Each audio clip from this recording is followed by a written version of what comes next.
Grab a straw because this family drama is juicy. I have a burp. Holy Starting us off, grandparents want a meeting after years of accusing me of theft. This story came September 18th, 2025. When I was 14, one of my cousins accused me of stealing a necklace. My grandparents already did not like me, and they immediately believed my cousin. They threatened to call the cops on me and told me I was disowned, and that was the last thing I would ever get from them would be that necklace. After that, I stopped hanging around them, and so did my sister. I also stopped helping my other cousins because I did not trust that side of the family anymore. Years later, after I was an adult, they mailed me the necklace. I was angry, so I destroyed it and I mailed it back to them. I only put their own address on the box, so I do not know how they knew it was me. They called me right away and I lied and I said I never had it, but then I also started going in on them. I brought up how my grandpa cheated and maybe his hidden family has the necklace, which I know my grandma hates hearing. I do not care about the necklace and I do not care about them. I have not spoken to my cousin who lied about me in years and I do not plan to. I'm still cool with that cousin's brother and I even helped him get into college, which upset people because I would not help his sister. Some cousins are mad that I destroyed the necklace. Some are mad that I skip events if my grandparents or my cousin are there. Others say I started drama again by mailing it back to them. A few weeks ago, they tried to set up a family meeting about all of this, but I told them I'm not going to it and I do not want to be a part of that family anymore. I also do not see the point in clearing my name because they never liked me in the first place. I am 22 now, and this all started when I was 14. My sister supports me, but the rest of that side of the family is split. Some people are telling me to go to the meeting, and some say to just drop it.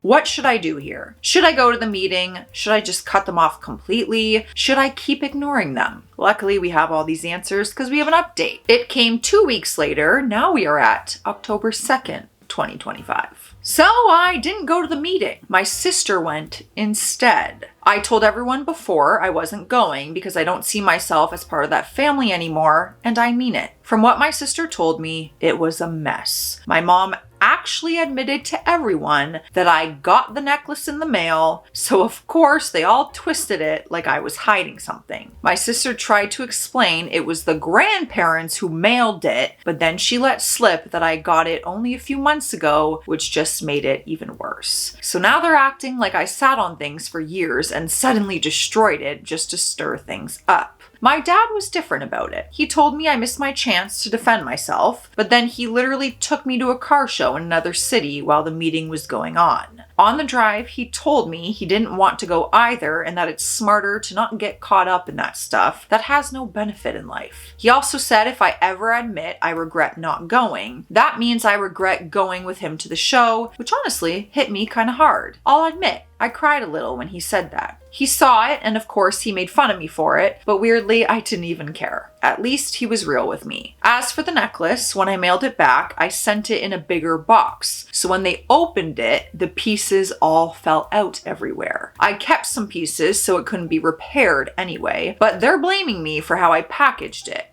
What? My sister said they were complaining they couldn't even find all the pieces. And I'll be honest, I was laughing when she told me that. I don't regret breaking it one bit. After the meeting, my sister told me she's finally done with them too. She didn't want to cut them off before because they were helping her with college, but she realized being tied to them isn't worth it. That meant a lot to me. I blocked that whole side of the family on everything, even the cousin I once helped get into college. They started texting from his phone in the family chat, so I sent him a message on Instagram telling him that I'm blocking him too and I don't want anything to do with him or his family anymore. He's part of the toxic mess, whether he wants to be or not. I also found out the cousin who lied about me stealing is depressed and self-harming, and even her brother doesn't want anything to do with her. My gosh. There's a lot here in this family drama. He was apparently complaining that growing up, he was stuck with only younger girl cousins who got everything they wanted, and only movies he was ever allowed to watch were Disney princess movies. Not going to lie, I laughed when my sister told me that. At the end of the day, I don't regret anything. I feel honored to be cut out of their will since they disowned me when I was 14 anyway. The meeting just proved me right about how toxic they all are. I'm glad I didn't waste my time on it. This just seems a lot more more than a necklace. There's a lot of deep-rooted family issues and drama going on here. And some might agree with destroying the necklace and sending it back and keeping some of the pieces for some petty revenge, while others might just say how unnecessary that was and you could have just like moved on in life and just never talked to them again, never mailed it back to them. Like,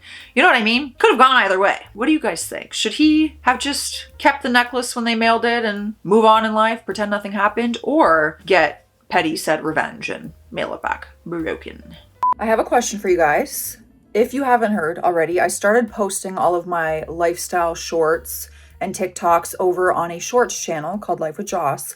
But I was thinking of doing long form content on there as well that is non-reaction story videos. Because I know some of you guys want to see more of the behind the scenes of my life, you know, acting, lifestyle, home, relationship, all that stuff.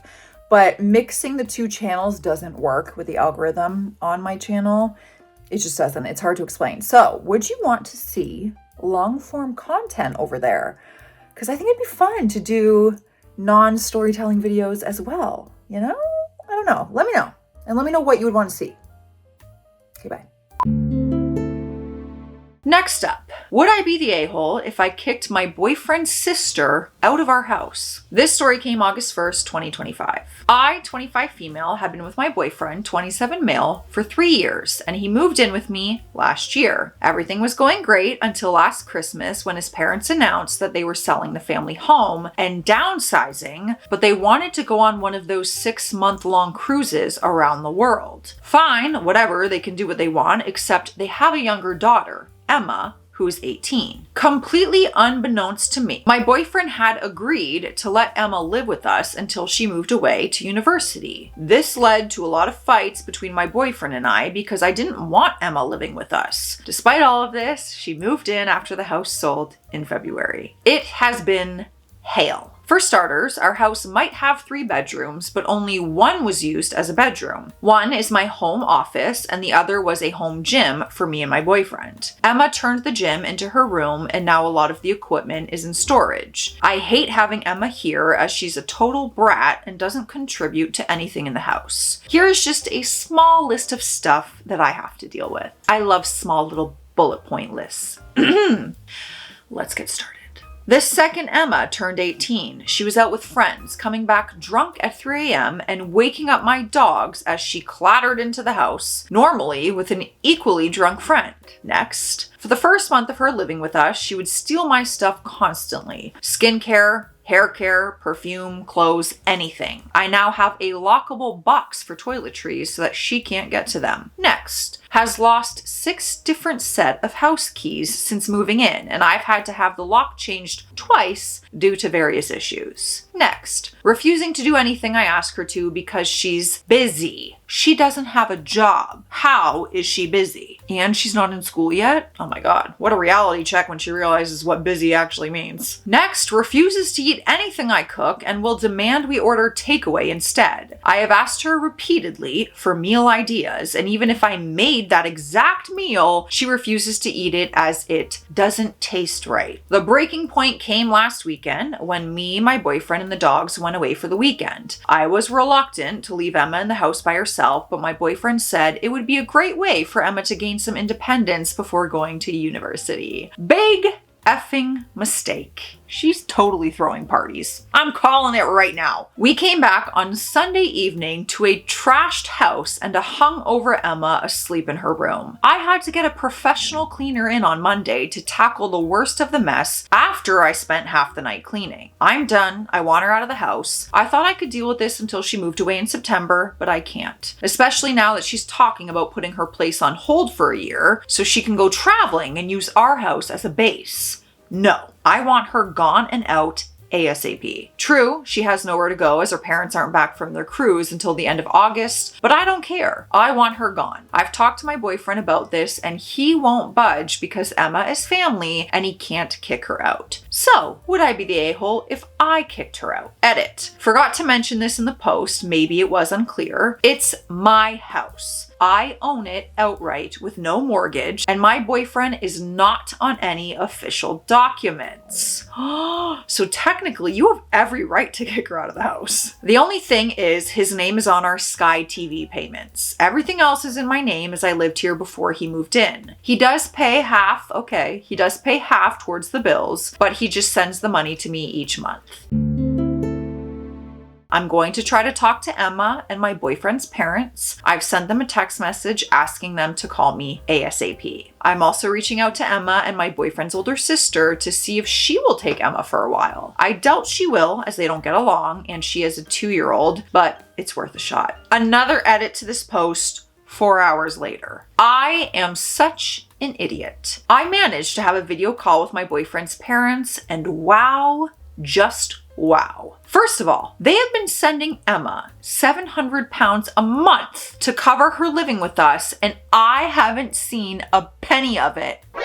Their mom mentioned that I could take the cleaner fee out of Emma's money, and I asked what money she meant because Emma doesn't have a job. She laughed and said, the $700 we send Emma each month to cover all her expenses while she lives with you. They've been sending Emma money, and she was supposed to be giving this money to us to cover everything. Either Emma has been keeping it or she's given it to my boyfriend and he hasn't said a word. I think we all know that Emma is just spending it on partying and having fun with friends. Surprisingly, her parents were furious that I haven't seen any of this money, and they are sending me a bank transfer of $4,200 to cover the money that Emma should have been giving us since February. They are sending it to my personal account, then I can do with what I see fit. I was brutally honest on the call, and I said that I can't have Emma stay with us any longer. Yes, she might leave in September, but what if she doesn't get the results she needs for university and has to defer? Or if she takes a gap year? I'm not putting up with this for another year. Their mom is going to talk to her sister and see if Emma can stay there until they get back at the end of August. For those wondering, yes, they have a house all lined up for when they return. They will not be living with us when they get back. I'm going to have a serious talk with my boyfriend this evening, and I'm now rethinking our whole relationship. If he tries to fight over Emma staying, then it's over. A lot of the comments in this post have made me realize that I've been a doormat to this man since Emma moved in. Also, I should have been charging him rent, and I'm not standing for it anymore. Damn. We have an update though, and it came the very next day. I sat both my boyfriend, for this update, we're gonna call him Tom, and Emma down last night, and I laid down the law. I said that Emma needed to go and I couldn't put up with her attitude and disrespect any longer. For those wondering if Tom knew about the money, he did. He wasn't keeping it, but he knew about it. He thought it would be a great chance for Emma to learn about budgeting and responsibilities. I said that the evidence has proved she hasn't learned crap. And if you're going to give an 18-year-old $700 a month that she hasn't had to work for, she's going to go nuts with it. If Tom thought that this would teach her any kind of responsibility, then he's dumber than I was for putting up with either of them. Girl has turned savage. She is over it. She's in her angry phase. Whew. Emma tried to defend herself by saying that she thought living with me would be a chance to bond and how I would become another sister for her. I fired back with, if this is how she treats her siblings, then it's no wonder that her actual sister doesn't like her. Mean, but fair. Those were her words, not mine. As far as my relationship goes, I think I'm done. I've told Tom that I need some space and to seriously think about this relationship as this whole ordeal has shaken me. Emma is going to stay with her aunt, and so is Tom. Their aunt is driving over tomorrow to get Emma and her stuff. Tom is going with them and staying there for a week or so. When he's back, we'll have a proper sit down and talk through everything. I need to know what you guys would do in this. I would be upset that my boyfriend knew about the money and we, even as a couple, haven't seen any of that put towards the house, the groceries or anything. Like you said, oh, I thought it'd be great for her to learn, yet you never even asked. You never even were involved in that. Where's the $700 going? Did you even ask your sister? I don't know. That wouldn't sit right with me. I wouldn't like that. We have the final update. Let's find out if she did in fact kick them out of the house. And the update came 5 days later, August 14th. Emma and my boyfriend both left last week and went to stay with their aunt. Emma is staying there until her parents are back. Tom was staying there for a week to give me space. Tom came around on Saturday evening so that we could talk about our relationship and everything. Long story short, I broke up with him. Reading all the comments made me realize that I'd been walked over by him and his sister for too long. Enough was enough. He's been back and forth over the last few days to get his stuff, and I think he's staying at his friend's house while he looks for a place to rent. Obviously, I'm sad about the breakup because I did think I would spend the rest of my life with Tom, but this whole situation made me realize that I need to be selfish and put myself first for once in my life. As for Emma, she's on a strict curfew and money will be sent to her aunt to cover her expenses. Her aunt has said she's on a 3-strike policy, but to be honest, I don't care anymore. Emma is not my responsibility and never actually should have been. The money Emma and Tom's parents sent to me has been used in 2 parts. Number 1, covering all expenses that Emma racked up, like the cleaning bill, etc. And number 2, a very, very nice spa trip for me. Some friends are coming with me and we all can't wait. My parents are going to look after the dogs. I've booked myself a full body massage and a champagne afternoon tea. So yeah, that's the update. I'm now single and I have my house back. Honestly, I couldn't be happier despite the breakup. I honestly don't know. I didn't expect that in the beginning of the story. I thought they might kick Emma out together. I didn't really realize it ended up with both of them getting kicked out on a breakup. Damn. Before the next story, let's hop on Hydration Station. Cheers. Drink your water. And also, make sure you follow my shorts channel if you want to see the behind the scenes of my life. It's in the description below. Something's coming. Oh. Ooh, I'm almost done. Look at that. A whole cup during this film session. Does anyone else's lips quite literally peel off? Mine are peeling. Like chunks are peeling off. The second it starts becoming fall and winter, my lips become abnormally dry. And I've tried everything. So if you see it, sorry, editor, you're gonna have to fix this part. So if you see my lips quite literally chunks falling off during the videos, ignore it. Next story. Am I the a-hole for attending the funeral of my mother? Very confusing question. This story came November 20th, 2021. I, 24 female, was given up by my parents as a baby because they were both 18 and had no way to properly take care of me. I didn't have a very good life until I got into college off of a sports scholarship, and it was then that I decided to investigate my past. I found out that my parents were still together and that they had 2 other kids a lot younger than me and had overall become very successful in life. I started to feel very resentful, and although I almost reached out, I decided that I couldn't. I still kept tabs on them to see how they were doing, how my siblings were and stuff. When I found out that my mother passed, I did attend the funeral a few weeks ago. It was a big funeral, a lot of people attended, but it wasn't packed. The thing is, other than my hair being jet black, I look just like my mother did. So when people were leaving, I got spotted to my mother's hysterical great aunt who assumed I was my mother.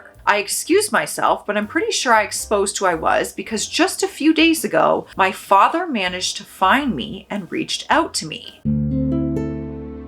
When we met at a coffee shop 3 days ago, he apologized for having given me up, not reaching out sooner, and ended up crying over not getting to raise me. It's the first time I saw a grown man cry. He asked me if I needed anything from a car to a place to stay, but I couldn't help but feel like I was embarrassing him. So I said goodbye and I left, but I received a lot of texts and voicemails from him since then, asking why I left early, if I'll meet him again, but I don't feel like I can talk to him. Then I got a phone call from a woman saying that she was his cousin and my aunt, and that I should have stayed away because he's inconsolable now, and I'm an a-hole for choosing a funeral to reveal myself. I feel like my aunt is right because what I've done has brought him new grief after he just lost his wife.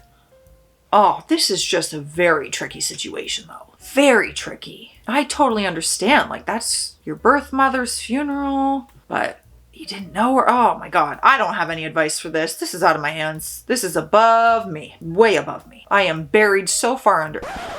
I shouldn't say that given the plot of this story. Pun not intended. There. We have an update though, and it was over a month later, and it came December 2nd. Things happened, and it's gotten better. The first thing was my aunt my dad's cousin, phoned me like the day after and apologized to me. She told me she practically raised my dad and seeing him like that made her act without thinking. She told me my dad wanted to see me again and would appreciate it if I would meet her too. I told her how hurtful what she said was and that I needed time before seeing her, but I did agree to meet him. Fast forward a week, I go to meet my dad. I kept rereading everyone's advice and using it to prepare what to say. He was more composed. I told him it hurt me so much to be abandoned and it hurt seeing how successful he was, and it made me feel not wanted, and meeting him made me want to be forgotten. He told me he never forgot about me and showed me a small baby photo of me that he keeps in his wallet and told me he still sees me as his baby even though I'm grown. Oh my God, here come waterworks. No, don't get me. We love a good reunion adoption story, y'all. Remember that one on my channel where I cried the whole video and you guys all were like, I cried too. Please, I can't handle crying anymore, please. He told me he and my mom used to cry for me every day after giving me up, but they still prayed for me every day until the end. He once again told me whatever I wanted, he could give me if I let him. I told him I wanted no money or anything from him, and I didn't intend to reveal myself. He told me it was okay if I wanted nothing to do with him, but asked me to be part of my mom's great aunt's life as she hadn't stopped asking about me since exposing me and gave me her address. He insisted I was always wanted, but he always thought I'd been adopted and didn't want to ruin my life. And that's something a lot of you said, so I was prepared for it. He asked me to forgive him for not being there for me and said he would do whatever it is to be my dad. I guess I realized I could push him away or finally have what I wanted. I told him my teenage fantasy that he'd come save me from the orphanage and we both started crying. He told me we can save each other. Oh my God, I'm getting choked up over here. He told me we can save each other and I hugged him and forgave him. Keep it together. My eyes. Not my mascara, please. Since then, I started seeing him more, visiting my great-great aunt every other day. She has started calling me by the baby nickname she had for my mom. My dad also started coming to the gym that me and my fiance and my best friend started after grad.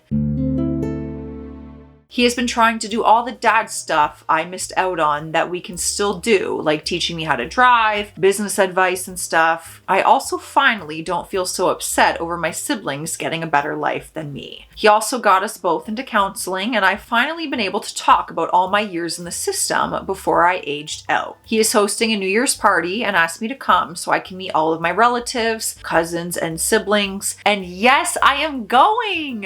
Yay! That makes me so happy. And it doesn't stop there. We get another final update. Yay, I hope it continues with really good news. The final update was a month and a half later. We're in a brand new year, January 18th, 2022. Oh, I hope it's so happy for her. I finally got to meet all of my family, and it was the best time ever. On the 31st, my dad went to my apartment, chatted in Spanish for like half an hour with my fiance. Nobody speaks it in our country. And then I left with him for his house. My fiance said that he would come later. When we got to my dad's house, I was like, oh my God. I'd seen photos before, but damn, it is like a mini mansion, especially next to my apartment. It made me smile so much when I told Dad that you have a beautiful home, and he told me it's your home too. Oh my God. Stop pulling on my heartstrings. When we got in, my dad led me to the living room where my siblings were waiting with my dad's uncle, so my great, and one of my cousins. Honestly, I was really scared, but then my cousin and uncle came and gave me a huge hug and said they have waited for this for so long. It was a bit more awkward with my siblings because they're both little, like not even 10 yet. But when they started asking questions, it got a bit overwhelming, so my dad made them stop. But I liked it because it means that they want to get to know me. It did make me a bit sad when my little sister said that I look so much like mommy used to. I can't believe I didn't notice it until then, but there was a giant photo of my parents and a baby over the fireplace. Oh my God. Like, my dad looked super young in the photo, younger than me even, so I had to ask, is that me? When my dad said yes, I started crying. My great uncle took my siblings away and my dad and cousin consoled me. Honestly, it may seem selfish, but that felt really good. I can't talk.